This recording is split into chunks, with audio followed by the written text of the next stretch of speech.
안녕하십니까, 관자입니다. 지난 시간에는 완보 X1의 스펙을 알아보고 언박싱을 해봤었죠. 이번 시간에는 완보 X1의 메뉴와 성능 그리고 장단점을 말해보도록 하겠습니다. 완보 X1은 모델 버전이 두 가지가 있다고 했죠. 하나는 same screen 버전이 있고 또 하나는 안드로이드 OS 탑재 버전이 있다고 했습니다.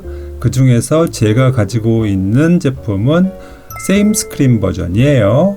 요거를 참고를 하시고 보아주시면 감사하겠습니다. 자, 메뉴를 볼까요?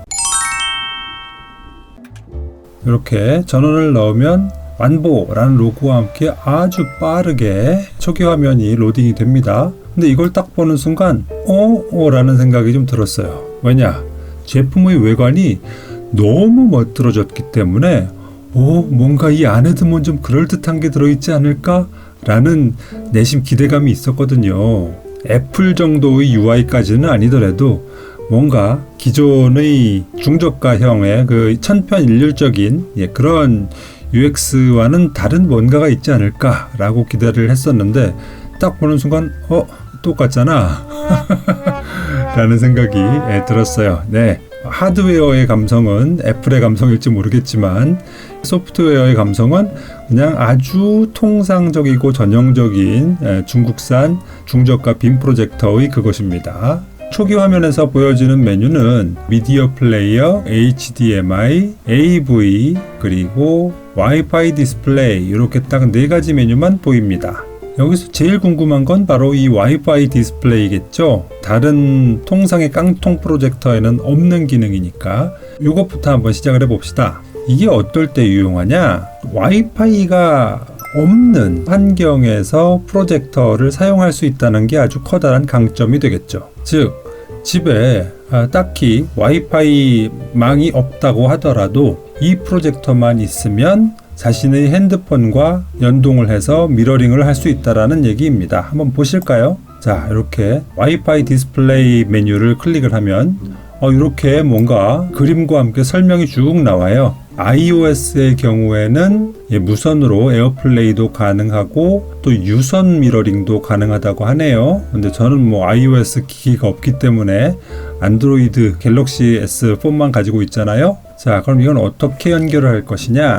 자, 스마트폰에서 스마트 뷰 기능을 클릭을 합니다. 그러면 휴대전화에서 다른 디바이스로 미러링을 할 수 있는 디바이스를 선택을 할 수 있게 되는데요. 여기에 바로 완보의 X1이 리스트에 뜨게 됩니다. 요것을 그냥 터치를 하면 스마트 뷰로 미러링을 시작할까요? 라고 뜨거든요.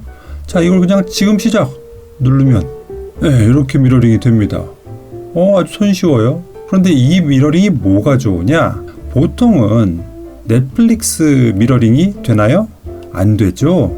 저작권 문제 때문에 기술적으로 차단이 되어 있는데 지금 이 와이파이는 사실은 일반적인 인터넷망의 와이파이가 아니잖아요. 순전히 휴대폰과 프로젝터만을 이어주는 와이파이이기 때문에 어떻게 보면은 프로젝터는 외부망과 단절이 되어 있는 거예요. 그러다 보니까 넷플릭스가 미러링이 되네. 요거는 상당한 장점이라고 할 수 있겠습니다. 그래서 딱히 와이파이가 없는 환경이라고 하더라도 예를 들어서 와이파이가 없는 캠핑장이라든가 아니면 방인데 방에는 따로 인터넷이나 와이파이가 따로 들어오지 않는다 라고 할 적에도 이 프로젝터만 있으면 그리고 스마트폰만 있으면 미러링으로 컨텐츠를 즐길 수 있다 라고 하는 것이 아주 커다란 강점이 되겠습니다. 나머지 메뉴들은 너무 전형적이기 때문에 딱히 설명드리거나 할 거는 사실은 없어요. 미디어 플레이어 메뉴를 클릭을 하면 하부 메뉴로 이렇게 포토, 뮤직, 무비, 세팅이 나오거든요. 이것도 너무 전형적인 것이고, 자, 그럼 우리 이제 세팅을 한번 살펴보도록 합시다. 세팅도 너무 전형적이어서 사실은 별달리 설명드릴 게 없습니다. 맨 처음에 나오는 픽처 메뉴, 픽처 모드, 스탠다드, 소프트, 비비드 이걸 말하는 것이고요. 다음에 컬러 템퍼러처도 미디엄, 쿨, 웜 이거 말하는 거죠. 그리고 애스펙트 레이쇼도 16:9, 4:3 이런 거고요. 또 노이즈 리덕션도 미들, 로우, 하이 이런 걸 말하는 것이고요. 로테이트 프론트 프로젝션도 그냥 방향 말하는 거 있잖아요. 앞에서 밑에서, 앞에서 천장에서, 뒤에서 밑에서, 뒤에서 천장에서. 말할 것도 없고요. 그리고 Reduce Display, 우리가 보통 줌이라고 말하는 그 Reduce Display는 75%까지 줄일 수가 있습니다. 자, 다음에는 사운드 메뉴인데요. 사운드 모드도 스탠다드냐, 무비냐, 스포츠냐, 뮤직이냐, 이런 거 나오는 것이고요. 다음에 밸런스도 정체 모를 밸런스, 스피커가 하나인데 웬 밸런스랍니까? 다음에 오토 볼륨 언오프 있고 서라운드 사운드. 요 서라운드 사운드도 사실 스피커가 하나인데 무슨 서라운드 사운드냐 싶겠지만 가상 서라운드 효과를 주는 거예요. 그래서 SRS True Surround XT라고 하는 코덱을 이용한 가상 서라운드 효과, 아니면 일반 서라운드 효과 이런 것들을 우리가 흔히 말하는 딜레이나 리버브나 이런 것들을 좀 주어가지고 살짝 느낌이 나게끔 그렇게 만들어주는 건데 크게 영향을 끼칠 만한 그런 요소들은 아닙니다. 그리고 타임의 경우에 시계를 설정할 수 있게 되어 있어요. 그래서 년, 월, 일 그리고 시간을 입력을 해가지고 특정한 시간에 켜지고 꺼지고 하는 것을 가능하게 합니다. 그리고 슬립 타이머도 있고 오토 슬립도 있고 전형적이죠. 다음에 마지막으로 옵션 메뉴에서는 OSD 랭귀지 언스크린 디스플레이의 언어를 뭘로 선택할 거냐인데 한국어도 여기 있긴 합니다만 별로 좋지 않습니다. 그냥 영어를 쓰세요. 그리고 Restore Factory Default 공장 초기화고요. 그리고 OSD Duration, OSD를 켰을 적에 유지가 되는 시간을 설정할 수 있다는 것이고요. 그리고 소프트웨어 업데이트가 있을 적에는 USB에 담아가지고 업데이트를 할 수 있는 그런 메뉴입니다. 이게 다예요. 아무것도 없어요. 메뉴에 대해서 딱히 설명할 게 없습니다. 자, 그럼 이제 화질 테스트를 한번 해보죠. 화질을 좀 비교를 해봐야 될 텐데 이제 비교할 만한 대상이 없어요. 몇몇 기기들은 여러분들께 이미 1주년 이벤트를 통해서 나눠드렸고 또 몇몇 기기들은 제가 다른 제 지인분들한테 선물도 하고 이래가지고 지금 저한테 남아있는 프로젝터가 224의 땡 023밖에 없습니다. 그래서 부득이 동급 스펙은 아닙니다만 땡 023과 한번 비교를 해보도록 하겠습니다. 요게 하얀색이고요. 확실히 밝기의 차이가 눈에 보이죠. 그런데 한 가지 유념하셔야 될 것은 땡 023은 DLP고 X1은 LCD 프로젝터인 거잖아요. 화면의 내 귀퉁이의 밝기와 가운데 밝기의 차이가 어떤가 보세요. 상대적으로 땡 023은 전체적으로 비교적 균일한 색깔을 보여주는데 X1 같은 경우에는 중심 부분이 좀 밝고 그리고 가장자리 부분이 좀 어두운 것이 확연하게 보이죠. 이런 것들이 DLP 프로젝터와 LCD 프로젝터의 차이다라는 것을 알 수가 있습니다. 검은색은 거의 차이를 모르겠어요. 동일한 수준입니다. 그 외의 색깔 구현 능력이나 이런 것들은 다 무난합니다. 제가 좀 인상적이었던 것은 다른 중저가 1LCD 프로젝터의 경우에는 이런 그라데이션이 약간은 부자연스러운 그런 경우도 종종 있거든요. 약간의 층이 보인다거나 이런 것들이 좀 보일 때가 있는데 이 X1 같은 경우에는 비교적 되게 부드러운 그런 느낌을 보여주고 있습니다. 부드럽게 변해가는 것을 볼 수가 있거든요. 이건 좀 인상적이었어요. 그 외에는 제가 딱히 언급할 정도의 특이점은 없었습니다. 아주 평이한 무난한 프로젝터의 성능을 보여주었습니다.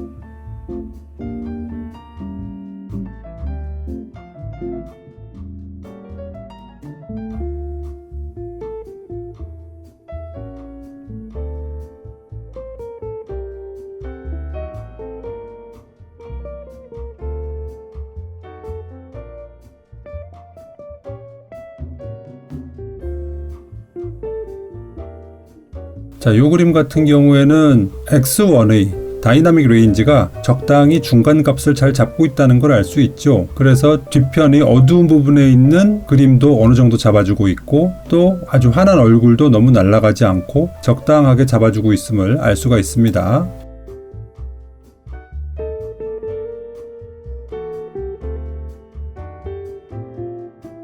요 그림에서는 상대적으로 조금 갈색이 좀 더 많이 도드라져 보이는 그런 특성이 좀 있더라고요. 요 정도입니다. 딱히 화질 면에서도 흠잡을 데가 없어요. 정말 무난한 프로젝터입니다. 이게 화면을 저렇게 줄여가지고 비교를 하니까는 무난해 보이는 거지, 이거 큰 화면으로 보면은 해상도가 720p밖에 안 되는데 이거 제대로 볼 수 있겠어? 라고 생각하시는 분들도 있을 것 같아요. 그래서 가져와 봤습니다. 이게 120에서 125인치 그 사이 정도로 추정이 되는데요. 자, 이렇게 대화면인데도 화소가 보이나요? 물론 이렇게 막 뚫어져라 그 화면 가까이 가가지고 막 눈을 치뜨고 보면은 보일 수 있죠. 하지만 이렇게 영상을 즐기는 데 있어서 별로 이렇게 지장을 주는 신경이 쓰이는 그 정도 절대 아닙니다. 즉 밝기가 좀 모자라서 문제가 될 수는 있을 것 같지만 720p이기 때문에 해상도가 낮아서 문제가 되는 경우는 아닌 것 같아요. 자, 그럼 이제 마지막으로 장단점을 한번 얘기해 봅시다. 일단 단점부터 얘기해 볼게요. 제가 생각하는 완보 X1의 단점은 일단은 높이 조절 문제가 좀 있습니다. 물론 저야 미니 삼각대를 같이 받았기 때문에 높이 조절하는데 아무 문제가 없었습니다만, 이러한 사전 지식이 없었던 분들은 야 이거 높이가 안 맞는데? 그러면 이거 높이 조절을 하기가 좀 어려워요. 높이 조절이 여의치 않다는 것은 완보 X1의 단점이라고 분명히 할 수 있을 것 같습니다. 그리고 두 번째로는 밝기인데요. 밝기가 350 안시 루멘이라고 했잖아요. 그런데 제 체감상으로는 그 정도가 안 되는 것 같아요. 제 생각에는 한 200에서 250 안시 루멘 사이가 아닐까라는 생각이 들거든요. 생각보다는 약간 어두운 느낌이 들었어요. 그래서 이 완보 X1을 가지고 120인치 이렇게 보는 것은 별로 추천하고 싶지는 않습니다. 큰 대화면용은 아닌 것 같고요. 게다가 이 해상도는 720p잖아요. HD 해상도이잖아요. 그래서 이 완보 X1은 한 80인치에서 맥스 100인치 정도까지가 가장 적당한 크기가 아닐까. 그리고 쾌적하게 즐기시려면 80인치 언저리에서 보시는 것이 제일 좋지 않을까라는 그런 생각입니다. 다음에 세 번째 단점으로는 미디어 플레이어인데요. USB가 있기 때문에 여기에 이제 그 USB를 꽂아가지고 파일을 재생해 봤는데, 이거 보세요. 이거 아주 익숙한 그런 UX 아닙니까? 이거요. 트윙거가 되었건 에브리컴이 되었건 어떤 회사가 되었건 다 동일한 플레이어를 쓰는 것 같아요. 아니, 중국에는 프로젝터용 미디어 플레이어를 만드는 회사가 하나뿐이 없나요? 정말 딱 그 플레이어가 나오고 있습니다. 그리고 당연히 그때 지적되었었던 그런 단점들, 즉 한국어 자막 옵션이 있긴 하지만 제대로 된 한국어 자막을 구현하고 있지 못하다라는 것이 단점이라고 하겠습니다.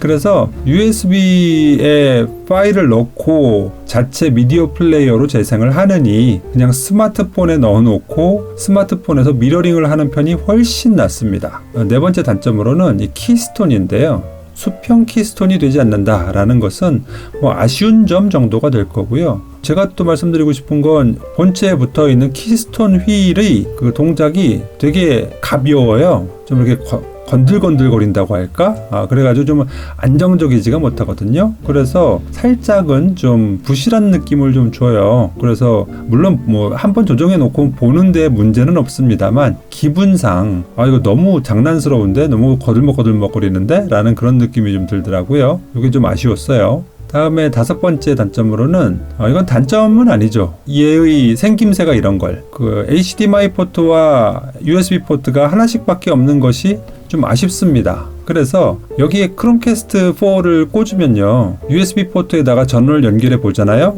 그러면 돌아갑니다. 그래서 그 점은 좋았는데, 그러다 보니까 다른 USB 포트를 활용할 수가 없는 거예요. USB 포트가 하나밖에 없기 때문에. 이런 면에서 USB 포트가 하나 정도 더 있었으면 어땠을까 라는 생각은 좀 듭니다. 그리고 마지막으로는 EU형 플러그인 것이 조금 마음에 걸립니다. 요게 EU형 플러그가 약간 얇아서 우리나라 콘센트에 잘 안 맞고 좀 거들먹거리죠. 그래서 약간 그 끝을 오므려 놔가지고 어떻게든 고정을 시키려고 하는데, 요게 접촉이 좀 안 좋을 적에는 거기서 스파크도 튀고 하거든요.